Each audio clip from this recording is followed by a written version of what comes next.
Welcome everybody, the Monday Night Gamer. Today we're talking about Borderlands, and Amanda loves that game so much. Her favorite. Absolutely. Favorite game in the whole world, isn't it? No.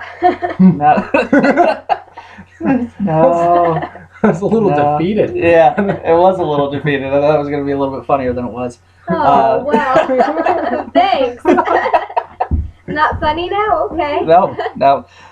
Before we talk about Borderlands, we're going to talk about Immersion. Immersion being what draws us into games and what wants us to keep playing. You know, Amanda and I just finished Lord of the Rings, War in the North, which is awesome game.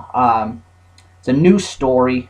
It kind of takes from Tolkien's writing and even Peter Jackson's movies and kind of makes this new story that kind of coincides but not really with the Fellowship of the Ring. It's probably going to be an entire podcast, so I'm not going to talk about it too much.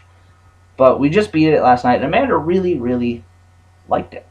So let's talk about you. What brought you into that game? Well, I kind of liked that you and I could play this game together. And, you know, I feel like the only other games we've kind of played together where we didn't have to, you know, like hand the controller back and forth were first-person shooters. And I don't really like first-person shooters that much. I think I'm still not that great at controlling the camera, so I don't like first-person. But I also like RPGs a lot, I've found. And I like being like some sort of crazy magic-y character that can just throw a bunch of spells out of nowhere. So that was something I liked about it. I liked that you could use different weapons, and like that kind of kept it interesting for me. And also I liked that even though you fought a lot of the same stuff, it didn't get old. Yeah. And repetitive. Like some games that we played, for instance, we just got Darksiders. The combat is really, really repetitive, and that kind of bores me quickly. I was going to talk about that when we got toward me, because the entire combat is just, as far as we've gotten so far, is just hit square. It's run up to enemies, hit square, keep hitting square. Who told you to stop hitting square? just keep hitting square. Just do it. And then that's it. Oh, you can square, it'll work out. Yeah. Bum. But Keep calm and hit square. I'm actually wearing that t-shirt right now. But what else for you, at least, like you being, you know, far less experienced with video games than of the three of us, what else draws me? Yeah, what draws you away from some games? Like what draws me away? Yeah.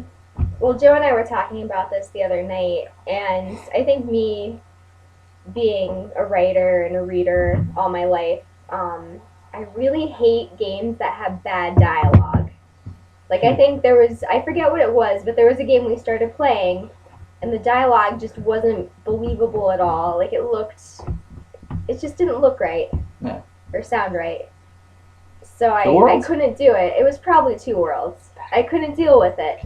And also, like, if a game is supposed to have a pretty strong plot line too, I want that to kind of suck me in too. Like, if it just has a weak plot, you know, then I will lose interest. For me, it definitely gameplay. If it's getting too like Darksiders is too repetitive for me, yeah. And that's saying something because I'll play just about anything, but that it's just too. Even like some of the God of War like instant kills that you can do once you've battered down an enemy to a certain degree, it's the same one. You know, We're playing God of War today, and you get to that point where you can grab somebody, but then each button, square, triangle, and circle, does a different thing.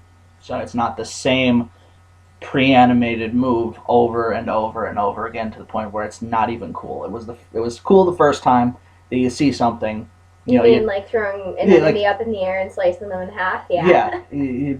It was cool the first time, and now it's just like, all right, I'm going to do this again, I guess. Yeah. It's just kind of it's a way to speed up progress in the game, just to kind of get through the area.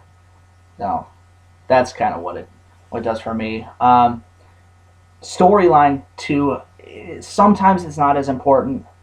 If it's an RPG, yeah, I'd say I'd like a better story. But if it's like a first-person shooter or something, I don't really care, because I'm just in it to shoot shit. You know what doesn't bother me, that doesn't really have a plot, is Left 4 Dead. Like, you don't know who these people are, how they ended up together, but you don't care because it's simple. Yeah. You just go and you shoot zombies, and that's it. Yeah, a game made for 4 people to get together and shoot zombies and blow up gas cans is not a complicated concept. It's not a difficult formula. So what about you, though? For me, it depends. I like my first-person shooters. I've always been a first-person shooter fan. I mentioned our first podcast. The thing that really got me into games was Halo 2, really. Yeah. Halo and Halo 2. So, by nature, I like the first-person shooter. But it doesn't need to be a campy, arcadey game like Call of Duty. I've found the games that I've had the most fun with are games like Fallout 3 and New Vegas, Skyrim. I really like the opportunity to be in the first-person role, but really explore, branch out, try some things. So if you can give me a purpose, I will play the game. I will play a game until the disc shatters, melts from being in my Xbox for too long. But I need to have a goal. And not some pointless objective. And it can be an objective that I have to discover. It can be something that I have to make the decision on. That's always fun. But sometimes, even with Skyrim, sometimes I got tired of just doing what seemed to be aimless side quests and side quests and side quests. The thing I didn't like about Skyrim as opposed to Oblivion was I felt like it took way too long to get to the point of where you can go, you can walk 10 minutes in the opposite direction of your main story, of the main quest that you're doing, and do whatever the hell you want. It took way too long to get in. Oblivion, you have this little opening bit where you're kind of figuring out what you want to do with the character, and you're developing it, and then you're all right, here you go. There's the world. You do what you want. So I love Skyrim, don't get me wrong, but I think it took a little bit too long to get in. You were going to talk about Oblivion, I think. When I mentioned you did like, even though it's first person, you like something like Oblivion. There are exceptions for me. Like, I did really like Oblivion. Skyrim I liked too, but I kind of agree with Joe that it took a little while to get into it. So I think I kind of gave up on that a little quickly. But I would like to play it again at some point. I mean... As far as the things that turn you off about I was going to say, you mentioning Prototype. Yes. Before we started the podcast. Joe and Amanda both spoke about Darksiders, and a game that I very much enjoyed was Prototype until I got about, I'd say 3/4, maybe even 5/6 of the way through the game, just about finishing it. And I'm a finisher. I'm not going to put that. I will play it to and through frustration, because you just got to finish it, right? And I mean, I'm sure if you're listening to this, then you probably the same way. But I got so fed up with the same fight mechanics, the same, okay, here's this quest, complete this quest. Oh wait, it's just punch a bunch of people? Wow, okay, I've been doing that. And now I have all the powers unlocked, so I can punch a bunch of people with whatever hand I want. And that's basically as exciting as the game got. They make you believe that you're going to be this super powerful, become anything, take over, and you really just, your best option is just latch onto a helicopter and shoot rockets down at people, because then they can't hurt you.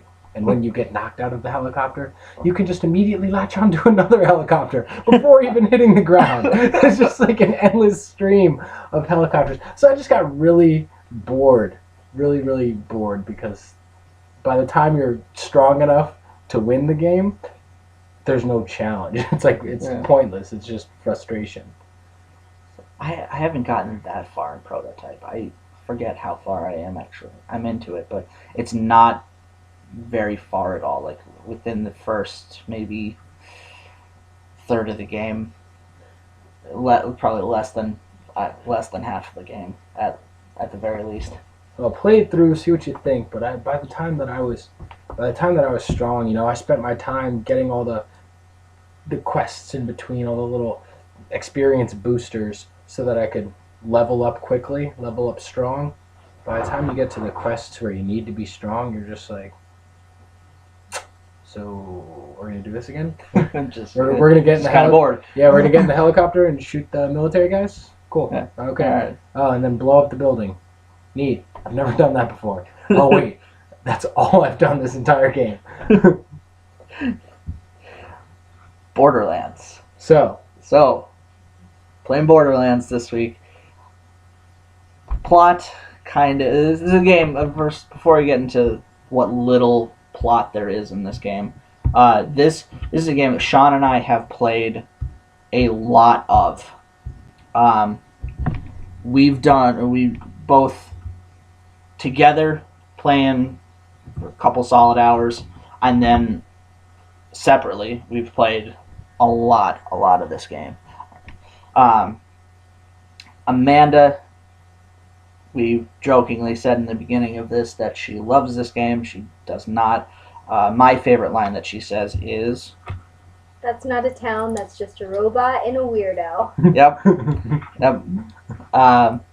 But the plot that is there is a vault on this planet, Pandora, that you have to go find. It might not exist, so you shouldn't really bother finding the vault, but then it might actually exist, so you should probably go find it.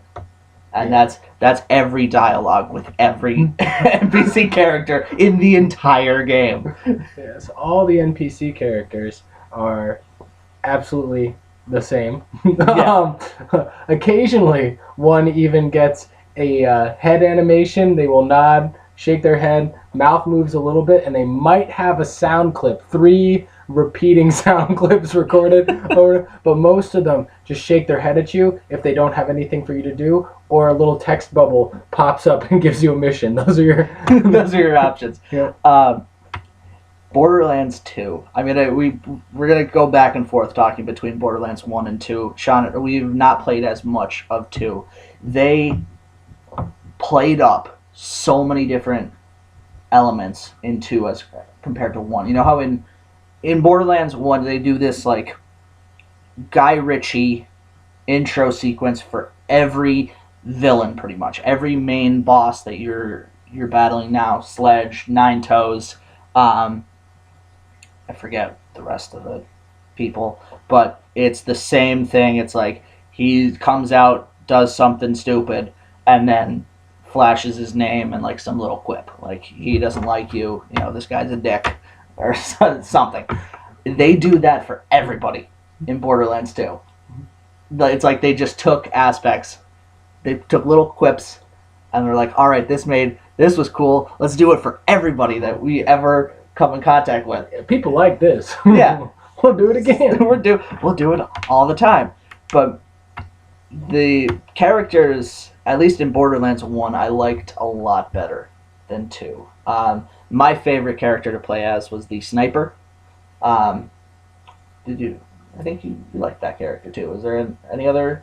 I did. I really enjoyed the sniper, Mordecai as well. Yeah. But I played through as all of the characters and found that though Mordecai was my favorite, the soldier Roland has just this, he's just overpowered.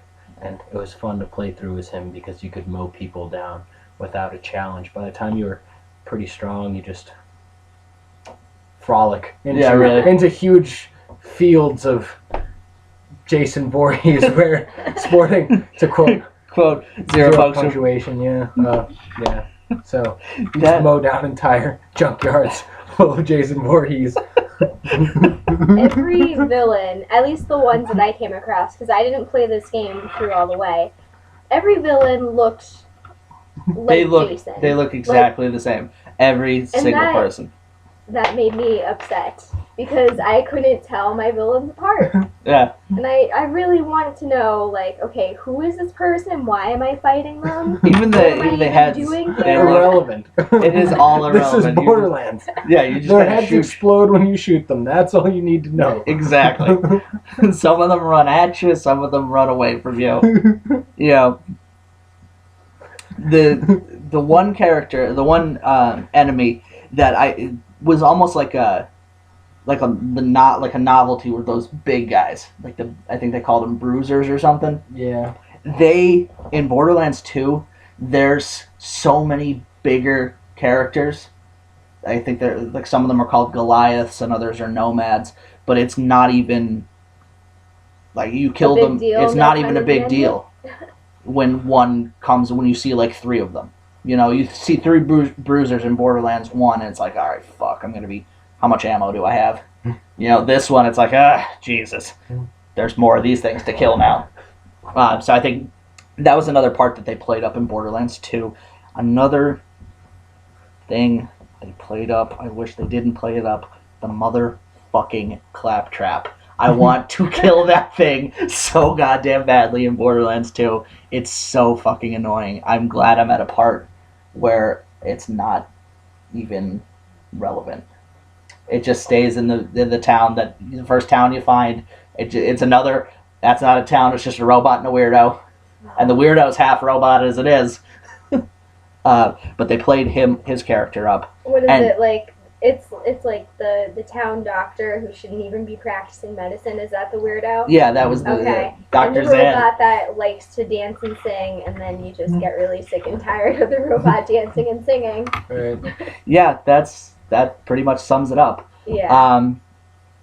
But they play him up in Borderlands 2 way too much. He calls you his minion, and every time he does that, I want to just like shoot him. I think I've actually popped a couple rounds into it. It doesn't do anything, but I just be like, shut up, and I shoot it. But what's the in Borderlands 1? That's what we've played the most of, and it's kind of what if I didn't pick up Borderlands 2, we would be talking about it primarily. But what was the highest level you got? What's it max at? 45? I think in the 60s. I don't remember. Whatever it is, I maxed out. I maxed out the Berserker, maxed out the Soldier, maxed out. Yeah, I maxed out all 4 of them. You maxed out all 4. Yeah. I'm still working through my sniper. I'm on I'm on the border of level 43 with him. I'm going through my second playthrough with that character, which I think is really. I like how they did it. How everything around you ups in level as you go through. I don't know if you played it with the same character. Oh yeah, and then you Throughout, play the second playthrough, and yeah. And it like everything, what was level 2 during the first playthrough is like a level 32 the second time around. I think that was a pretty neat mechanic that I enjoyed. Another one thing that from playing together, I forget what mission was it. Was it right after we beat Sledge that we were just in an all-out sprint to the start of the level? Yeah, we were trying to get away from having just killed Sledge, and we didn't feel like fighting our way through pointless enemies.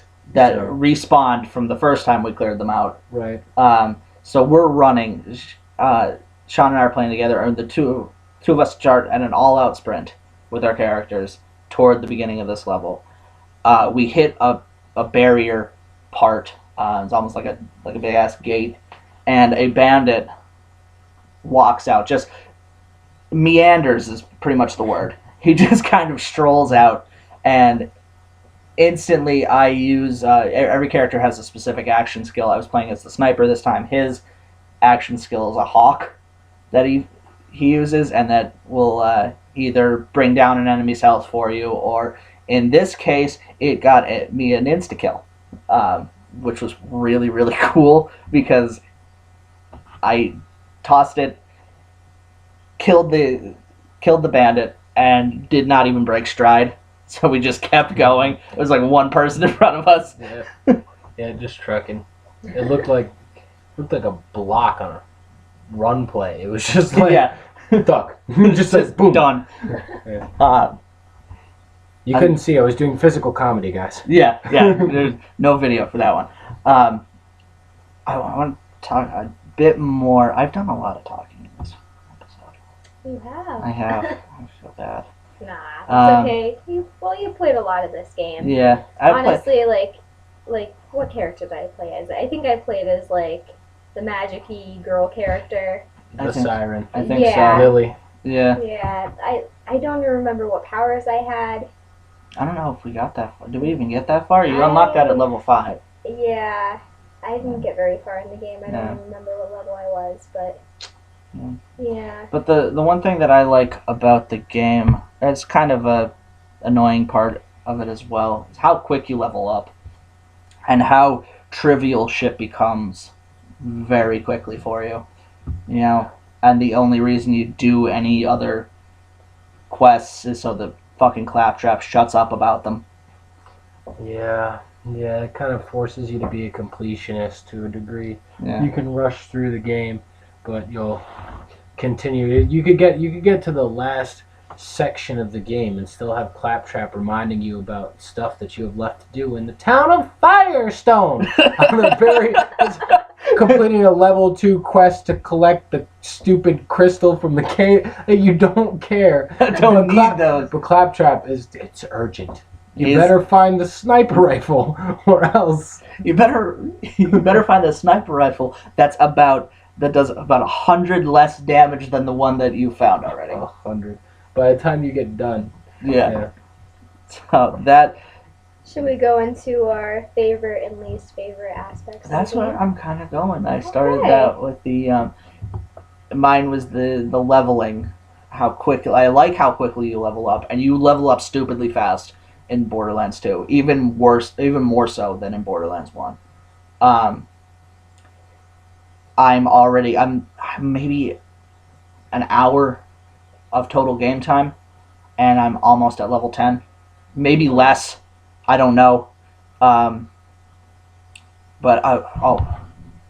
dialogue in Borderlands 2 is fucking atrocious. I am fairly certain that on the day that they were editing dialogue, their regular editor called in sick or just didn't fucking show up that day. So they opened the door to the main building, looked around, and the only person on the street was a 14-year-old. So they're like, "You get in here, edit this video game dialogue right now for us. We're on a deadline. We got to get this cut and printed. We got to roll it out now. So just do it." So My only defense of that is Handsome Jack is one of the best video game villains that I've ever played against. yeah, Handsome Jack is it's funny. He's hilarious, and he makes you hate him very quickly. Yeah, he's worth it. every 5 seconds he calls you to just His quote dialogue is brilliant. quote zero punctuation again. He calls you up every 5 minutes to be an asshole at you. But yeah, that I feel like the rest of the dialogue, it was edited by a 14-year-old. Yeah, just the Guardian Angel character, they play her up a lot. You know, that character came about when you were about to do something big. You know, it's like, all right, this is going to be a test for you. I'm going to tell you about it, and then you're going to go do it. But in this one, it's like every 10 seconds, you're doing something else. It's like, oh, hey, what are you doing? Oh, you're going to do this? Okay, that's cool. Your shoe Yeah, has like- become untied. Yeah, This is a first for you. yeah, pretty much. But she also has a bigger role in it. She could like hack shit. It's like you didn't really you didn't get too much background on her in the first game in Borderlands 1. She's like some kind of Hyperion AI thing. Essentially, she's Cortana. She's It's like a less let's cool put this Cortana. put this in Halo terms. She's Cortana. So she can hack anything for you. Instead of befriending Scooter to hear his redneck remarks and then get a vehicle, she just hacks the catch a ride thing for you. Because apparently he's become a computer genius and has locked out every bandit in ever from his things. He was a bumbling moron in the first one.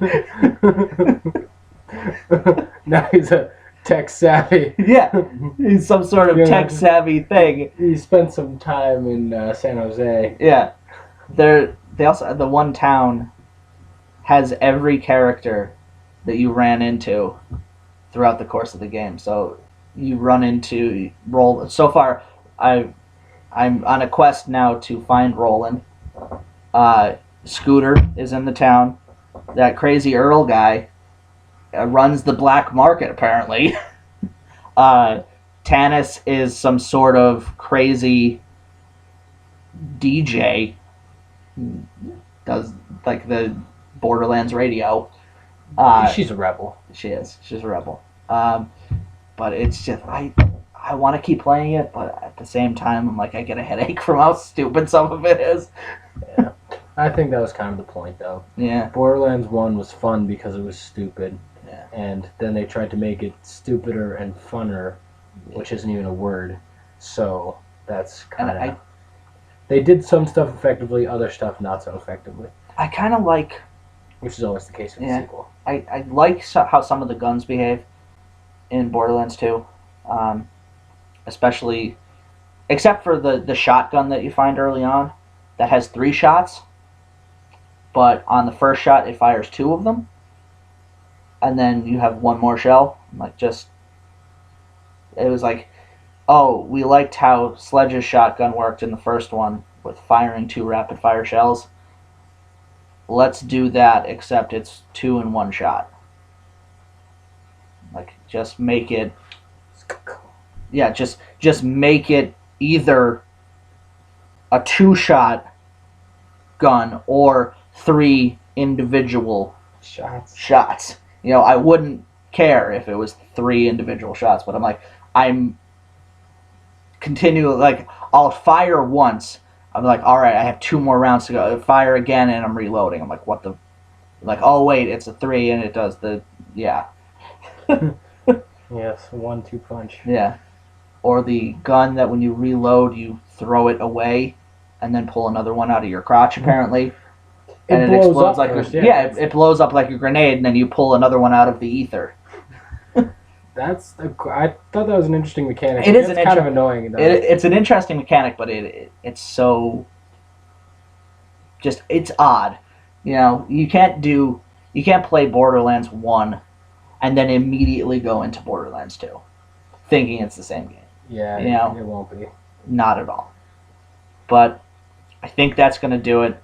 Amanda doesn't really have a least favorite thing about this game. I don't think you played enough of it. Yeah, I really haven't.